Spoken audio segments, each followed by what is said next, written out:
Hey everyone, and welcome back to the Unreal Engine Training Stream. I'm your host, Alexander Pascal, and joining me today is Wes Bunn. Hello again. Yeah, it's good to have you back. Sure, my pleasure. Today we're talking about saving and loading with blueprints. Yes, we are. This is a topic that I have had requested at me many, many times. So thank you so much for being able to come on short notice too. Thank you. We had to do a little bit of rescheduling here. Sure. And yeah, let's hop into it. You've got some slides to present. Yeah, we got a quick PowerPoint here just to kind of Cool. outline what we're going to cover here today. Again, as Alex mentioned, this is something that we've covered before in documentation and in other streams. I believe I covered it in the Blueprint Time Attack series if you've gone through that as well. But we wanted to break it off into its own session here. So we're going to jump into this PowerPoint. I promise it's really quick. Just going to outline what we're doing here today. First and foremost, let's show you what we're going to try to do here in this session when I click this play button here. So we have third-person template up here. We have a UMG leaderboard of sorts. Player kind of runs around, collects these little boxes, and gets points for doing so. And we're trying to get the highest score, see how many we can collect. I can also interact with the world and open that door there. I can see I got a new high score of 7, so looking at the leaderboard, I should go into third place there above player 3 there, or right where player 3 is, so third place, I take his place. And when I exit the game here in a second, so I stop and I come back in, our leaderboard is updated and saved. So that's essentially what we want to cover, is saving and loading our data, as well as our door. Our door is open there since we opened it in the last session. So I'm just running through it again here. I got a little bit lower of a score, closed the door this time. So I have a score of 5. So I should take over the last place there, which I can enter my name. And you can see we can also save our name. So last place for me there. So this is what we're going to try to cover here today. We're going to build this from scratch, starting from the Blueprint third-person project. Really quickly, we're going to be covering multiple types of blueprints. We're going to be working with the character blueprint, save game blueprint, widget blueprints, several blueprints that we're going to use to get this to work here together. Obviously, we're going to be working with saving and loading blueprint nodes. There's several nodes that you can use inside the blueprint editor to get saving and loading working. You don't have to do this in C++. Maybe we'll cover that on a future stream. I know that's been asked. But we're going to show you how you can do it in Blueprint today.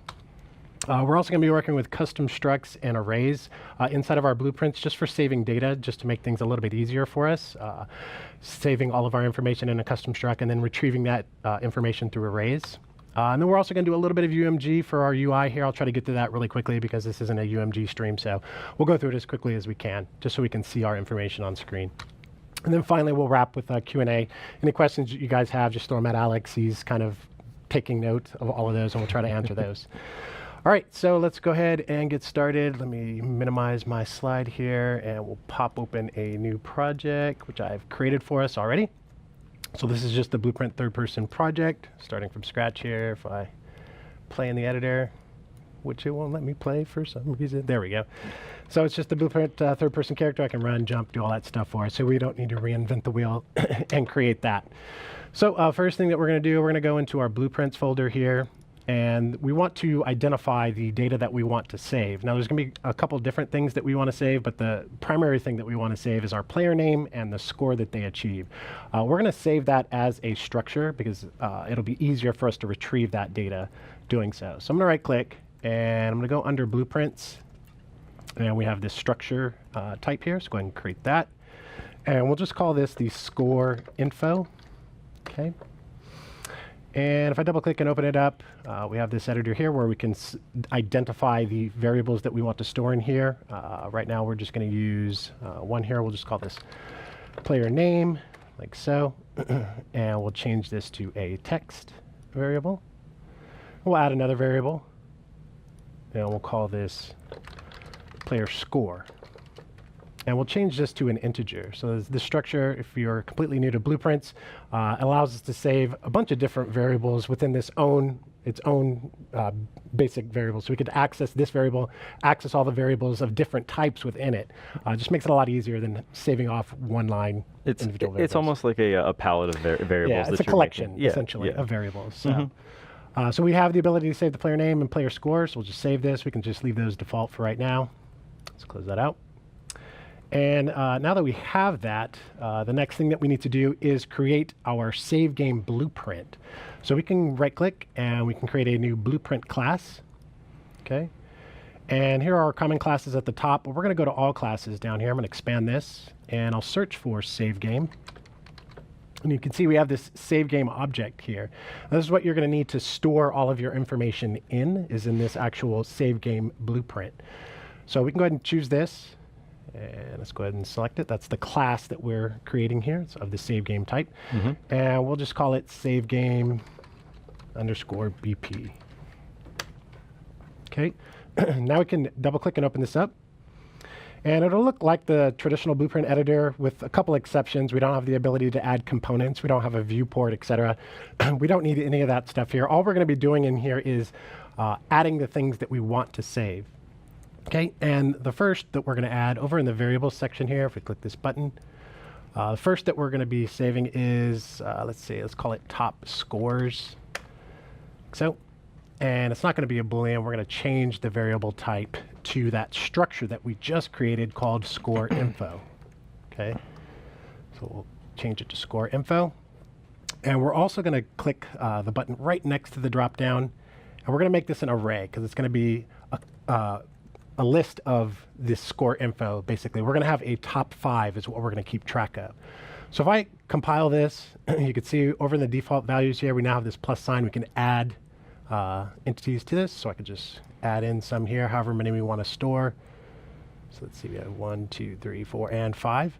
And so we'll just call it player 1, and we'll say that the default score, best score is 10. You can come up with better names for these than I am going to here, but we'll just say player 2. And we are getting a quick question on this one. Jay of Earth was asking, how is the structure better than game mode or instance for storing this data?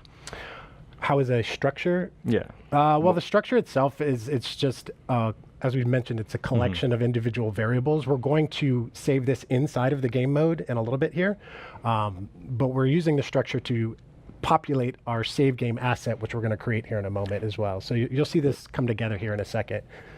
Yeah, that makes a lot more sense since we want to transfer all this information. But so yeah, I could see how you might think I'll just make variables with inside the game mode itself that are for the name and all this. But since we're going to be passing this information along so much together, we might as well just make a struct for it all. Yeah. So I'm just assigning some arbitrary values here for the scores to beat. So we have player 1 with 10 all the way down to player 5 that's got a measly 2. So we have some default values here for our top scores. We're going to add another variable here. So in the past, we've done, I've done tutorials here on storing information like integers, points, health, things like that.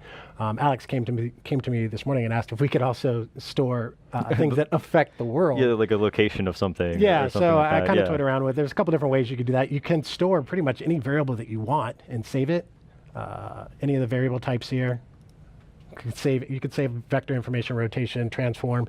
You could do it that way. I just created a Boolean for unlocking a door in our level potentially. So say there's some area in your level that you want to have blocked off, and then the player meets some conditions and they unlock it. But you want to save that so that when they power down the game and turn it back on, that door or area is accessible. I did it with a Boolean, but you could do it with transform information too if you want, or vector or rotation, depending on your needs. So I'm just going to create a variable, a Boolean one, and we're going to change that not to an array. And we'll just say door unlocked. Hey, we're back. I'm very sorry about that, but power actually cut out over here. From our perspective, it was pretty interesting just to have everything shut down, go down and right back up. But it did kill everything for a second, so we had to restart everything and get back in here. So sorry about that, and I'm so sorry that the forces of nature have interrupted you, Wes. That's fine. I'm not going to take blame. Precisely why you need saving and loading. You never know when your power is going to go out. So there you go. Yep. All right. So where were we? We were naming things in a struct. Yes. So we created our structure. We can hop back in here. Yeah, we can hop back in.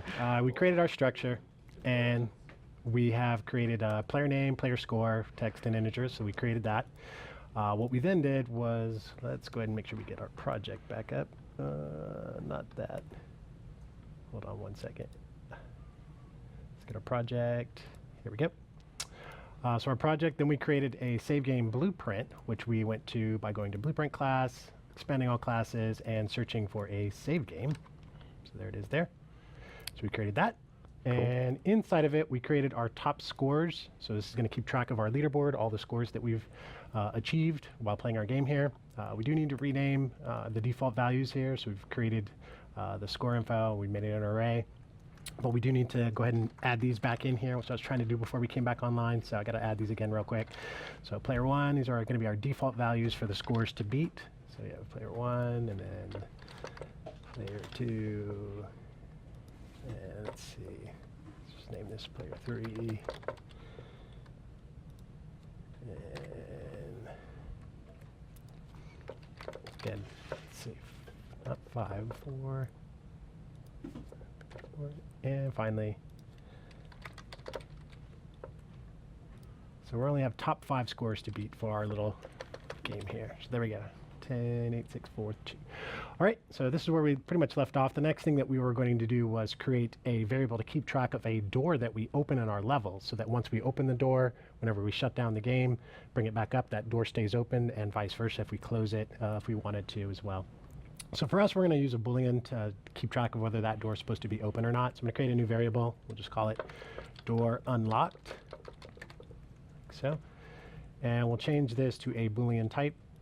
And we'll also make sure that it's not an array. It's just a standard Boolean, like so. So if we compile, you see by default it's false, and we have our top scores. So our save game information is set up. This is the information that we're going to be saving here today, these two aspects here. So I'm going to save this and close it. What we're then going to do is inside of our game mode is where we're going to handle saving and actually loading. So I'm going to jump into the game mode blueprint here. So our third-person game mode. Open that up. Make sure that we're in the full blueprint editor here. And we've got an empty graph here, so we're going to be starting from fresh here. Now, the first thing that we're going to do is determine whether or not a save game exists. And what's great about Blueprint is if we search for does save game, oh yeah, does save game exist? It's right there at the top. This is what we're going to be searching for. Does a save game exist? Okay. Now we're going to want to do this at the start of our game. So I'm going to right click again and say event begin play. So when the game begins, check and see does a save game exist. Okay, now this is our first blueprintable save game node here. And it's got a couple of input pins on it. It's asking for a slot name and user index. This is going to be the actual name of the file that you're going to be saving to your computer or your device. What I usually do is I come in here and I'll name it something like my save game, like so. It is context sensitive. So what I typically do is I'll enter a name and then I'll immediately promote that to a variable so that I don't have to retype it in case I misspell it or mispunctuate something. You have one capital letter it's not supposed to be, and right. Ruined it all. So I just immediately promote it to a variable of the same name, which I just call my save game, like so.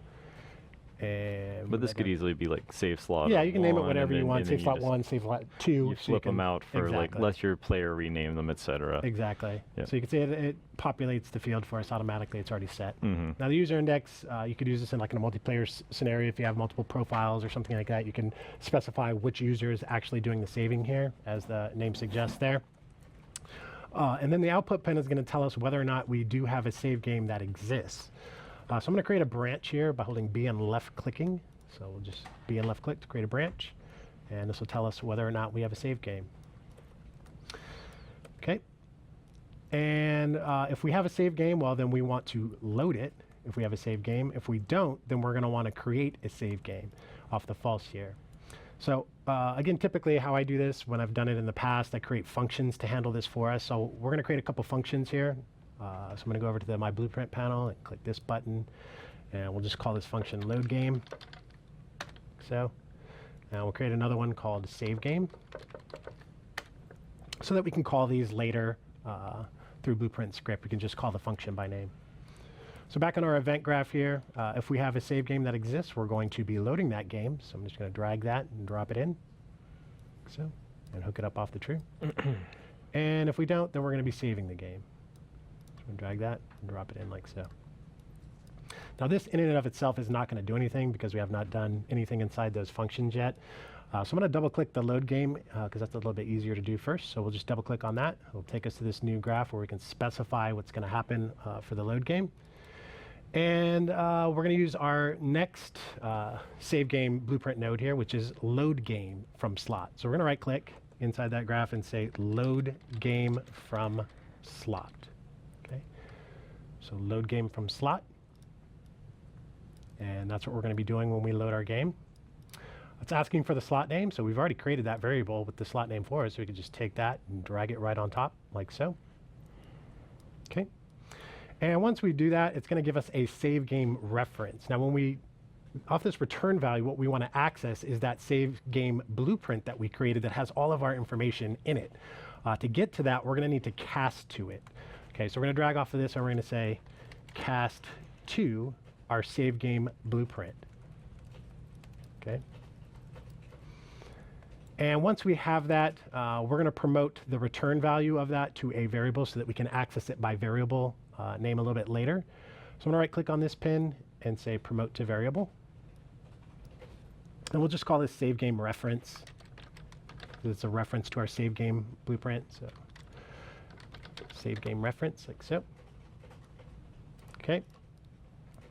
And now what we can do is inside of that save game reference here, which is our save game blueprint, we can access our top score, save game information, and our door unlock Boolean. So we can drag off of this and say get top scores.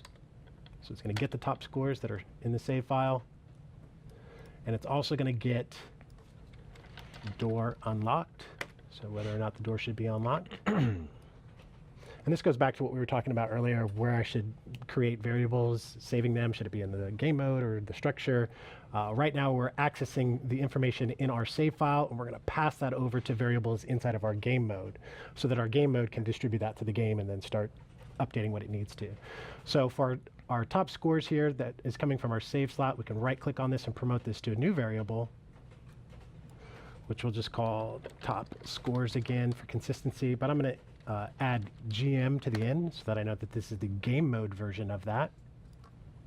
I'm also going to do the same for the door unlocked here. Just going to right click on this, promote this to a variable, and call this door unlocked underscore GM. Okay, so we're reading from our save file, populating variables inside of our game mode blueprint. Okay. So that's all we need to do for actually loading. For saving, there's a little bit more that we need to do. So our load is set up. Let's go ahead and jump over to the save game and set that up next. And this one's a little bit different. There's a couple things that we can do in here. The first thing is getting our save game blueprint node, which if we right click, what we want to do here is create a save game object to save with our project. So we're going to say create save game object. Okay. And it's going to ask for the class. If we click this drop down here, there's a save game, which is the default one, but then there's our save game underscore blueprint that we created. So we're going to want to create this here. So I'm going to select that. The return value, we've already created a reference for it, so I'm going to store that here. So. And the reason I haven't hooked this up yet is before we go in and create the save game object, we're going to check and see if we've already created one. So when the game starts, we don't have a save file. We go through this process and create the save game object and store it as a variable. But then at the end of the game, we want to call save game to save and update our variables. Well, we don't want to create another save game object at that point because we've already created it and stored a reference to it. All we want to do is update the information within it. So we're going to take our save game reference here. I'm going to hold control and bring that into the graph. Then I'm going to drag off of it and say, is valid. So have we already created this? Okay. So that's going to be the first thing that we do when we call save game. So is valid. If it's not, well, then create it for us. Next time we come through, it's already going to be valid because we've created it. Okay. The next thing that we're going to do is let's go ahead and once we create our save game object, let's initialize what the top score should be in our game mode and whether or not the door should be unlocked. So we're going to drag off of this reference here and we're going to get top scores. And we'll drag off of this and say get door unlocked. This is similar to loading as you're reading these variables from the save file, but this is where we're initializing it essentially. So we've already created our top scores GM, so I'm going to drag that, plug that on top. And we'll take our door unlocked, drag that, drop it on top. Let's connect all of these up. Okay. Once we've done that, what we're going to want to do is save the game to our actual save slot here that we've defined by name. So this is the last save game blueprint node that we're going to need to use here. If we right click, we can say save game to slot. And this is what actually writes it to your computer or your device here. So it's asking for the slot name. Let's go ahead and specify the slot name. And it's asking for the save game object just above it, which we've created a reference to. So we can take this and plug that on top. Okay. And that's what we're going to do once we've created the save game object here. Now, if this object is already valid, what we're going to do is a little bit different. We're going to take our save game reference here and bring that into the graph. But this time, let's go ahead and get that. But this time, instead of getting the information and writing it to our game mode, we're taking the information from our game mode and writing it to the save file here. So we have our save game reference. We're going to drag off of this and say set top scores now inside of our save game blueprint. And we're also going to drag off of this and say set door unlocked. So, and this is going to come off is valid. And then what we're going to do is take our game mode GM, plug that in, and our door unlocked, plug that in. And once we've done that, we're also going to save game to slot. Okay. So this chain here is initializing. Once we've played through the game and determined that we've beat a high score or we've unlocked the door, then we're going to come on this chain here and update our save game file with that information by saving it to the slot here. So let's compile and save. And let's go back to the event graph where we're calling load and save here. Let's see. What is this here? Not that one. So we have no way of actually updating our score for our player yet. We're going to do some debugging here to kind of give us some points as well as displaying information. So let's take our top scores here, and I'm going to hold control and just bring that into the graph. And we're going to just print to screen all of these values here, the score values, just so we can see what they are, just as a way to quickly see all of the values in there rather than creating our UI just yet. We want to get everything working before we do our UI.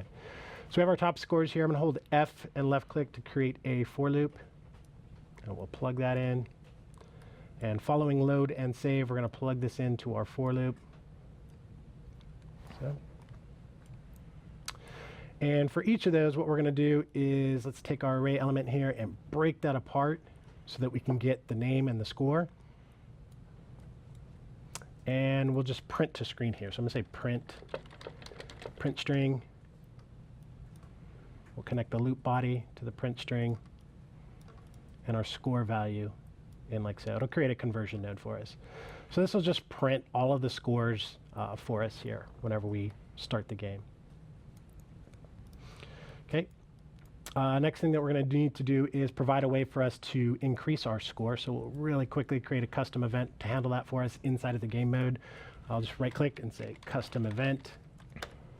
And we'll call this add points or something like that. We're also going to need a variable for our points for our player to rack up. So I'm going to create a new variable of the, let's just call it player score. We need to change the variable type to an integer. Okay.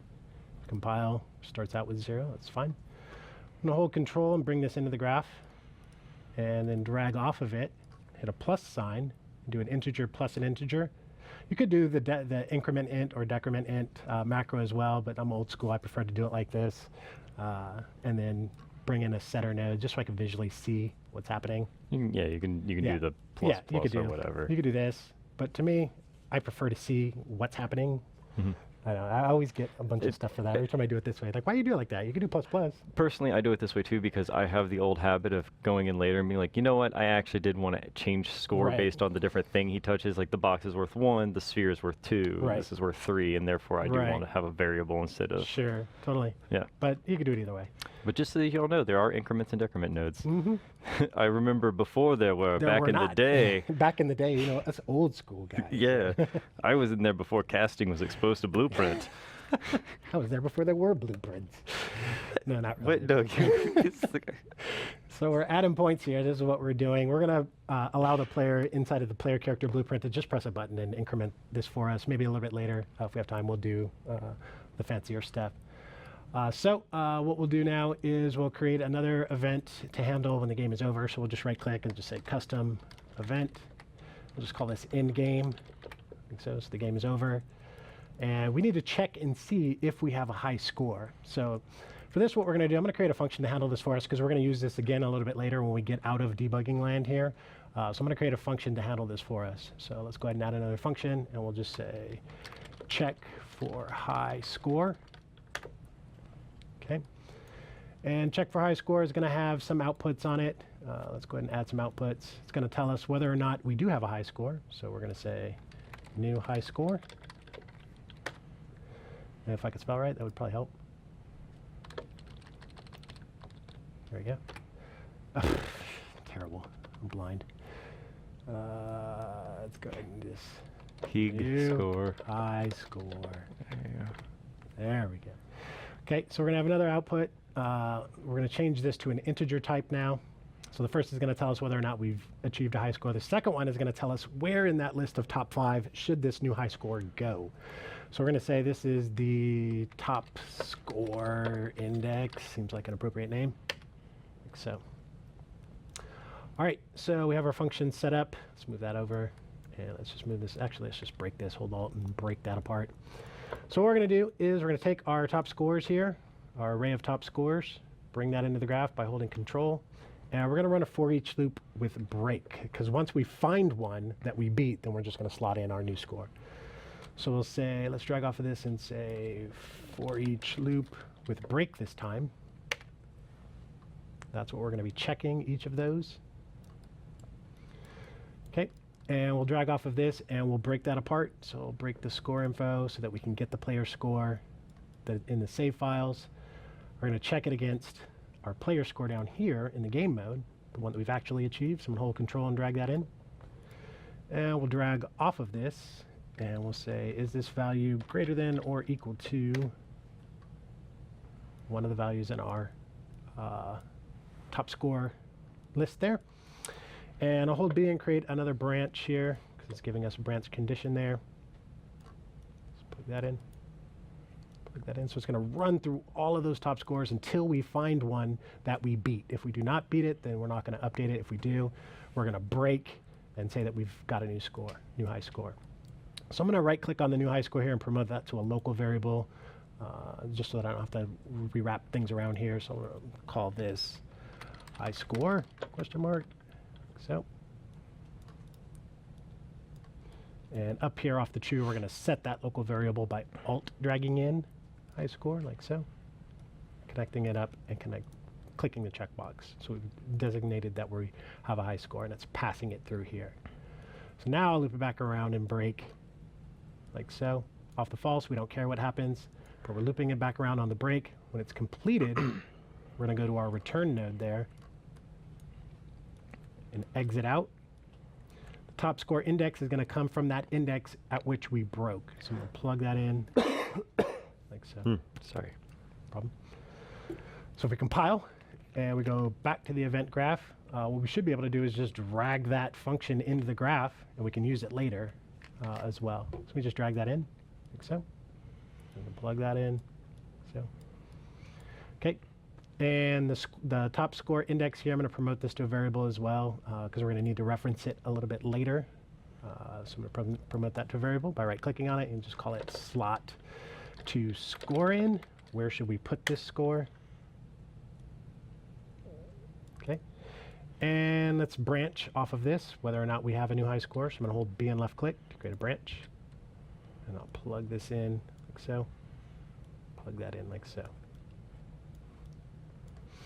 Okay, so we've determined that we have a new high score.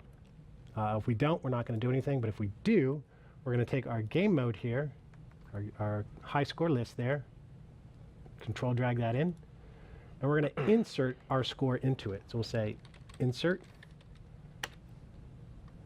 off the true. And this struct pin here, we can right click on that and split that apart.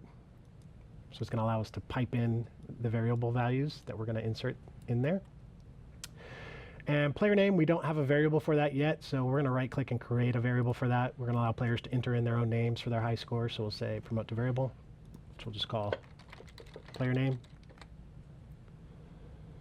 So player score, we've already created a variable for that. It's right here, so let's drag and drop that in. So, and where in the array does this belong? Well, that's going to be in our slot to score in, so we can drag that in. Cool. Cool. Moving right along, the last thing that we need to do for this section of script here is once we've inserted our new score, we're going to take whatever the bottom score is and remove them from that list so that we have just the top 5 displaying. So what we'll do is we'll drag off of the a structure array here. We'll say get the last index, so the last one in the list there. We'll then drag off of this and say remove index, because we're going to remove it.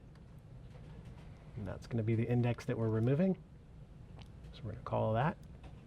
So, and then finally, we're going to save the game after we do all of this. So we're going to access our save game function. Again, this is why we prefer to do it in functions rather than doing all the script up here for saving and loading, so that we could just use this function wherever we need to save our game. Let's make sure that we connect it, because that would be embarrassing if we didn't. So I think that's all we're going to do for now. We should be able to test this in just a moment. We still need to give the player a way to actually score and end the game, so calling these two events here. So I'm going to undock this real quick and hop over to the third-person character blueprint. So let's go ahead and double-click and open that up. Here's all the script for that, which we don't care about, so I'm just going to move it off the screen. What we do care about is providing a way for the player to score. So I'm going to have a keyboard event handle this for us, which I'll just say the P keyboard event for points, potentially. So whenever I press P, I'll get some points. So I'm going to right-click and say Get Game Mode. And we need to, inside of our game mode, tell it to add points. So we need to cast to our third-person game mode so that we can access that event.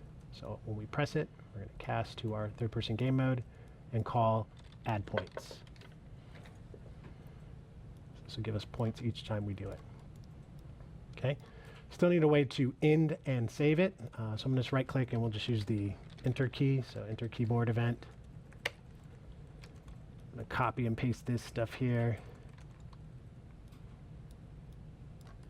So, and now we're just going to say End Game. Okay. So if we compile and save, we should be able to test this. Let's see. So see in the upper left, we have 2, 4, 6, 8, 10 that got displayed there. Mm-hmm. So that's our debug text for our top 5 list. And if we hit P to give us points, if I hit it, I think 2 was the bottom one. So if I hit it 3 times, I should take over the last spot. So I go P, P, and P. And then I hit Enter to actually end the game and save. If I escape and then play again, you should see now it says 3, 4. So now it's saved. I've got enough points to reach a high score. Not necessarily the best score, but it's one of the scores in the list that I was able to beat. So 10 is the record. So if I press P 11 times, so 1, 2, 3, 4, 5, 6, 7, 8, 9, 10, 11, and then I hit Enter, then I escape, and I play. Yep. Now I'm at the top with 11. And they kicked that 3 off. And the 3 got removed because we removed it from our index. And that was there was a question from Chad about why we used insert instead of just add, and that's because you want to make sure it went into the correct slot out of all those slots. And it bumps the last. And it bumps the last one right out. So we've actually done saving and loading. Saving and loading is pretty straightforward. Again, we've covered it elsewhere. Are there any other questions? We've got tons of questions, but I think a lot of these are probably going to be better off for the the end of things. Okay. How are we on time? You've got about 15 minutes or so. 15 minutes? Yeah, Oh, you gosh. good. Like if you Because I wanted to get into doing the UI and all that stuff. I don't know if we're going to have time for that. I do want to do opening the door. We've done saving and loading, and I'm going to show them where they can download this project so they can see the UI set up if they want. We don't? Okay. No. Okay, that's fine. No, Title. yeah, at the end, I'll show you a link where you can get the full project that is in the PowerPoint that has the fancy UI and all of that. Awesome. So you can break it apart. But saving and loading, we just did. So let's go ahead and open our door. Which is basically just a Boolean of save value there, right? Like it's variable. Oh, for the door? Yeah. I mean, that's like it's just a Boolean whether or not we've told it to unlock. This is the way that I've done it. And we'll set up the door and unlock it, and we'll do that here, and then we'll try to get to some questions. All right, yeah, let's knock that out. So let's go ahead and set up the door. Because I tested this, it should work without having to do anything else fancy. So let's create a new blueprint. So I'm going to create a new blueprint by right-clicking. And we actually didn't get to do saving names, but saving names, entering your name and saving that's also in the project that you can download, because we're not going to have enough time to get to that. It's a similar process. It's a similar process, yeah. So let's create a new actor, and we'll just call this the door underscore BP. So the door underscore blueprint. Double-click and open that up.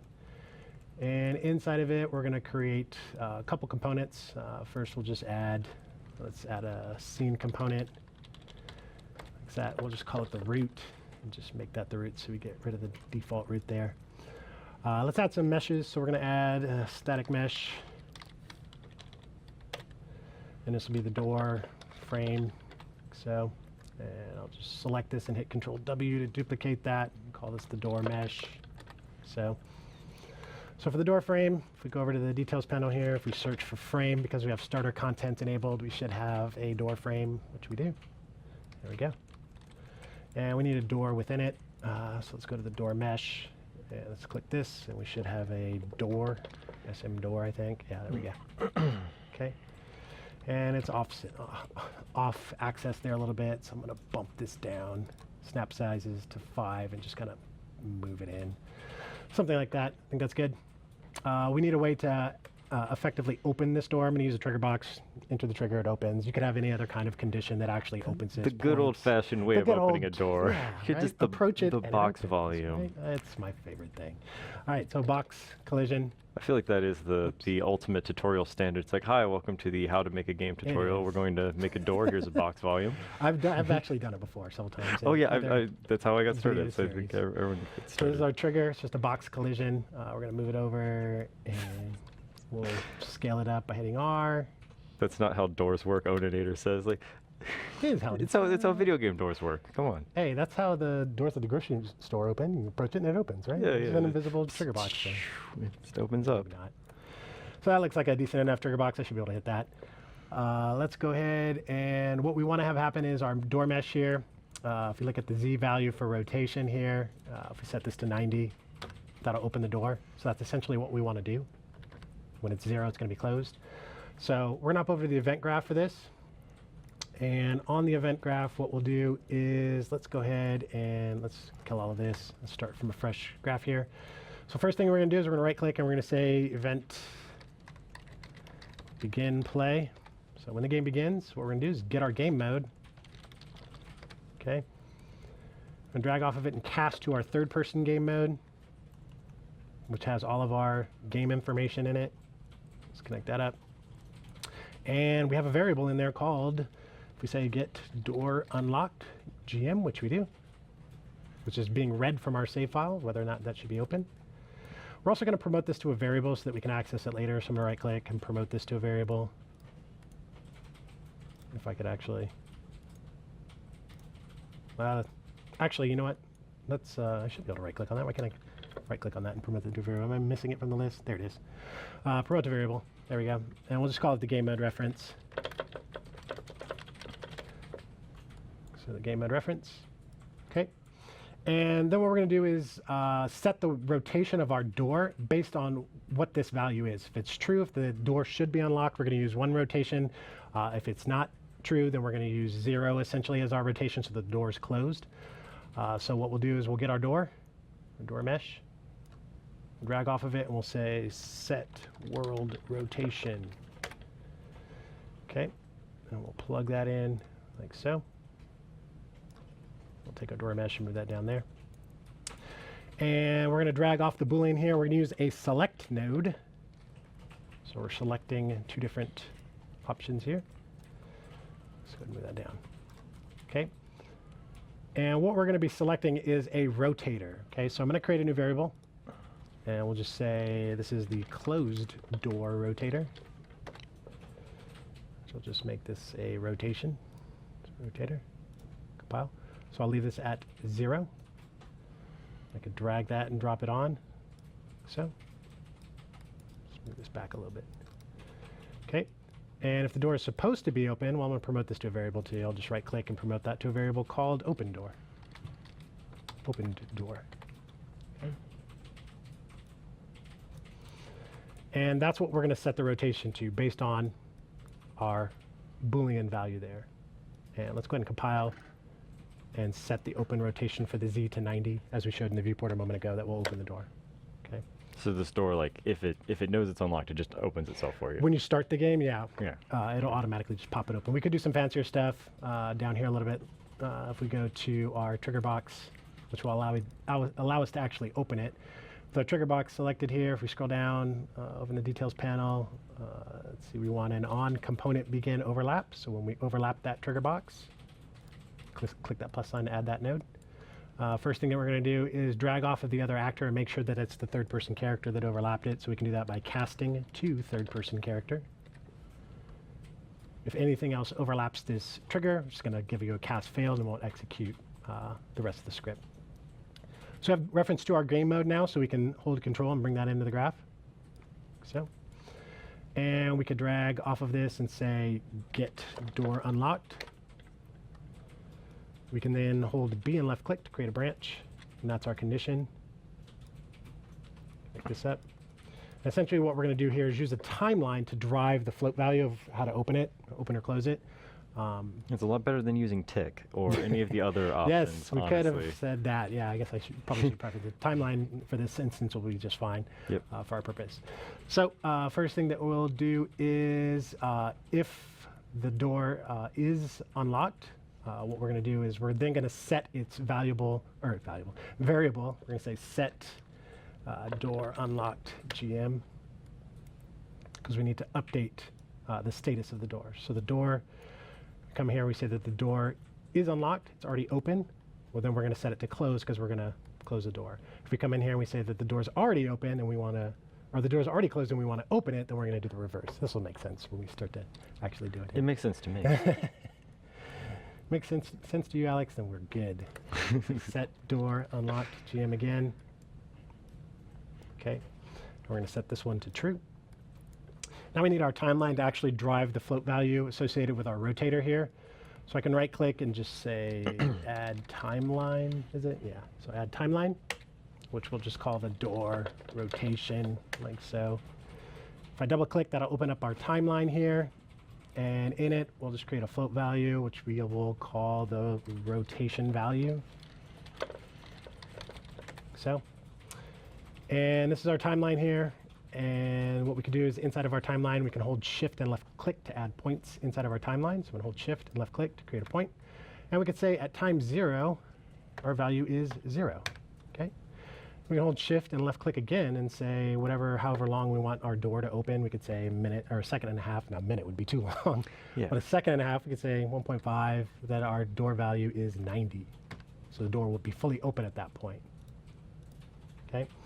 Now we could use the last keyframe. We don't want it to be 5 seconds. We could also set the length here to 1.5 as well if we wanted. So there we go. So that's our timeline. So back on our graph. Pretty straightforward. Yeah, now we have this rotation value here that we could use to set the world rotation of our door. But what we're going to do is, off of our true here, we're going to reverse from the end. And off of our false, we're going to play from the start. So it will flip-flop based on whether the door is open or closed.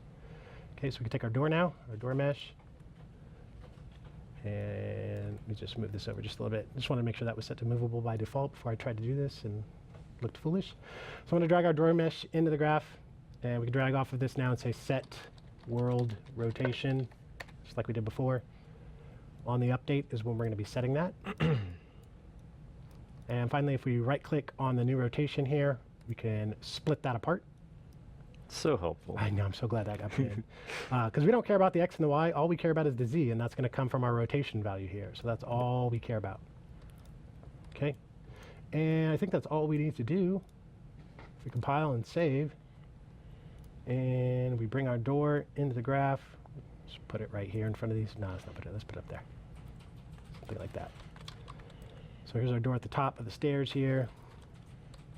And let's see what our scores are. If we play, so we have 4, 6, 8, 10.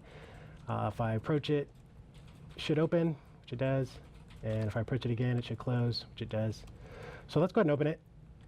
And if I hit P, 1, 2, 3, 4, 5, 6, 7, 8, 9, 10, 11, 10, some P a couple times to get some points. And I press enter to save because I got a new high score and the game is ended. It should save our points as well as the state of the door. So if I hit escape and I play now, the door is open and our high score has updated. So we're saving not only point values, we're saving the status of our door, whether or not it should be opened. Again, you could save the rotation value and then populate the rotation value.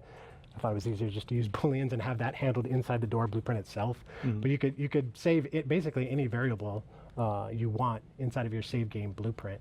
And actually, it's interesting you mentioned the rotation.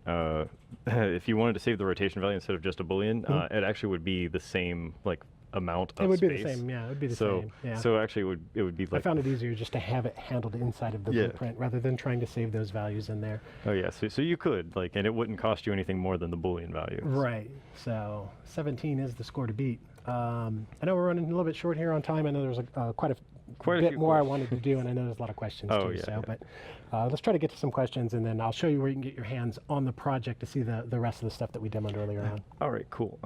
So the first question came to us from Raildex. He was wondering how you would save a dynamically spawned object if you would, spawn an actor into the world, and then it had settings. You wanted to save it and keep it in there. If it's dynamically spawned, I would probably still use the game mode once it's spawned, because I would spawn it from the game mode probably as well, create a reference to it when you spawn it, so that you have a reference to it. Then it wouldn't matter if it's dynamically spawned or placed in the world. Because then you're just kind of saving the reference. You're saving the reference so that you can access it. And then anytime anything changes in that dynamically spawned object that you have reference to, you would get a reference and then set the values from the reference. And then you could save it that way.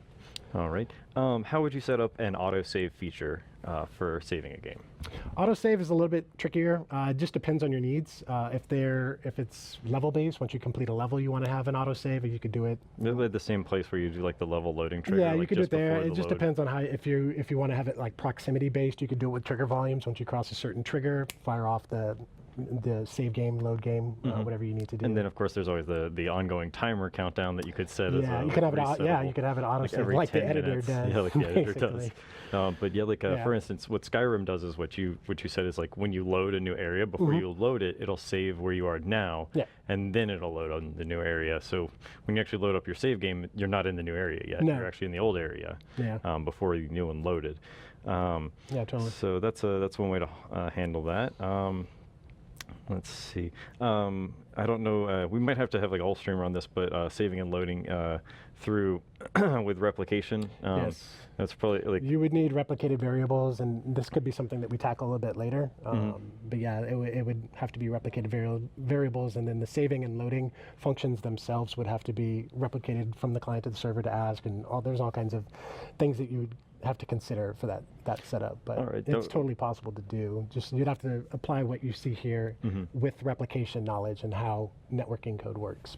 All right, so that one might have to bring in one of the replication guys and you, and have you guys both showed off together. I've done or something. blueprint replication before, so we could probably tackle that too a little bit later.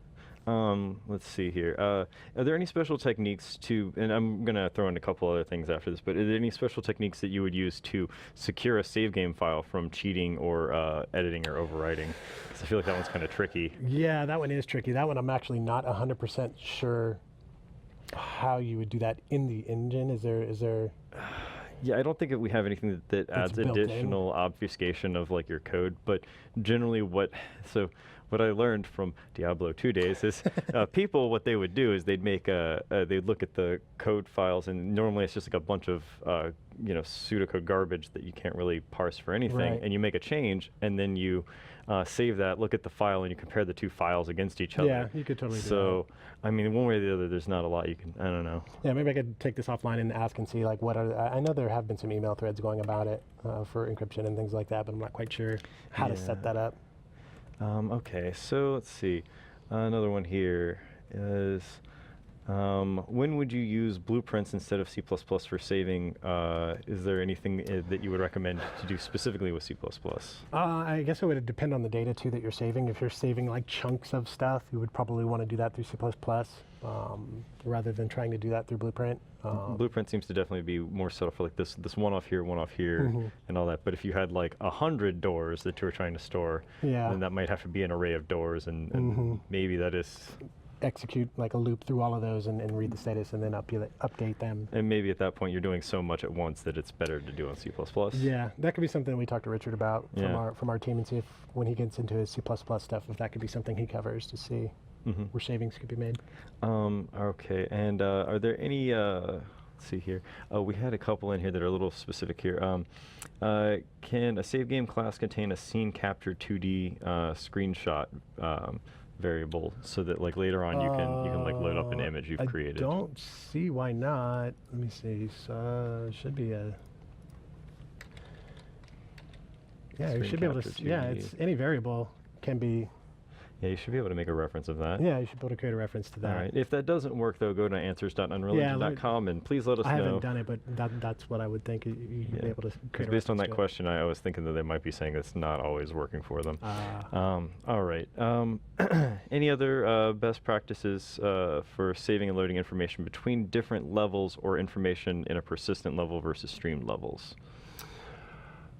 Yeah, if you're doing different levels, you'll probably want to do it in the game instance, because that will persist between game modes and levels. If you're doing like a single, like the example we have here, it was fine to do it in the game mode, but if we had multiple levels and we wanted to carry things from level to level, we'd probably do it in the game instance, that information potentially. All right, let's see. We've already talked about saving actors in the world. We've talked about a lot of these. Actually, I'm getting a ton of questions in really quickly. Sorry, guys. That's fine. Let's see here. We don't have anything on those. I don't think that we can go over save version. Actually, do you know about how we could do save versioning, e.g. opening an old save file and a new version of the game and then making sure that it still works? Different engine versions? Yeah, I guess so. Like versions of your yeah, technically game, it would be like just the game. slots. It could be within the same engine version, but you've updated the game. And if those save files would still continue to work or if you need to make updates there. I'm not 100% sure, but I'm guessing that you could probably, with your engine version, designate that as something you save with your save file, and then you can run a check to see what the engine version is when you try to load it, and then have just a backlog of different engine version save files. As far as updating it to more current engine versions, I'm not quite sure, not 100% sure. All right. Let's see. We have a bunch more on networking, dedicated servers networking. So yeah, we'll probably have to come back in and do a whole thing just around that one. But yeah, do you want to show everyone where we can get this really file quick. Yeah, so if we jump back to the PowerPoint again real quick.